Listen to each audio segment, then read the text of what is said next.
మరి మోషేతో ప్రభు మాట్లాడుతా ఉన్నాడు. మోషే, నా దాసులు దాసరాలు ఇశ్రాయేలీయులు దాస్యత్వానికి అప్పగించబడ్డారు. మరి ఐగుప్తు దేశంలో వారి మరలు నాకు వినపడ్డాయి. 400 సంవత్సరాలు. ఎన్ని సంవత్సరాలమ్మా?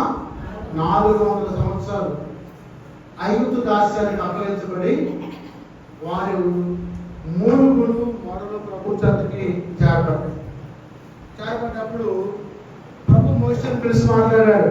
మోషే, నువ్వు వెళ్ళి నా ప్రజలు విడిపించాలి మరి వారితో చెప్పమన్నప్పుడు మోషే అంటున్నాడు, నేను నత్తివాడునయ్యా, మరి నేను వారితో మాట్లాడలేను, మరి దయచేసి నన్ను ఆలకించమన్నప్పుడు నీ నోటికి నేను బోరగా ఉంటాను, నీకు తోడుగా నీ అన్నైన అహరోను నేను పంపిస్తాను, వెళ్ళమని చెప్పి మోషేకు ప్రభు ఆజ్ఞాపించారు. ఆజ్ఞాపించినప్పుడు మోషే ఇశ్రాయేలు దేశంలోకి వీరందరూ తీసుకొని రావడం కోసం మరి వాళ్ళ మరో దేవుడు ఆలకించిన తర్వాత ఐగుప్తు వెళ్ళిన తర్వాత ఐగుప్తులో ఉన్న యొక్క ఫరో మహారాజు వారి యొక్క మొరలు ఆలకించి పంపిస్తారని చెప్పనుకుంటే వినల. ఎందుకంటే వారిని విడిచిపెడతానని చెప్పి అంటాడే కానీ పంపించడు.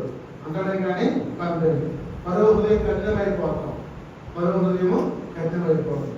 అలా 400 సంవత్సరాలు దాస్యం చేసి ఎన్నో పరీక్షలకి మరి మిడతల దండు కానీ, నీరు రక్తంగా మారడం కానీ, పేరుదండు కానీ, మరి తులసూరు సంతానం చనిపోవడం కానీ, తర్వాత పొలాల్లో ఉన్న పంట మొత్తం వచ్చేసి మిడతల దండు నాగేయడం, తర్వాత అగ్ని, తర్వాత ఈ మంచు కణాలు వచ్చి పడిపోయి వాళ్ళందరూ కూడా నశించడం, రకరకాలైన క్రియల చేత వారిని బాధించినప్పుడు అప్పుడు ఫరో మనసు తొలుసూరు సంతానం ఎప్పుడైతే ఆ యొక్క దేశంలో చనిపోయారో అప్పుడు ఫరో యొక్క హృదయం కలిగి పంపించడం కోసం సిద్ధపడ్డాడే కానీ విడిచిపెట్టట్లా.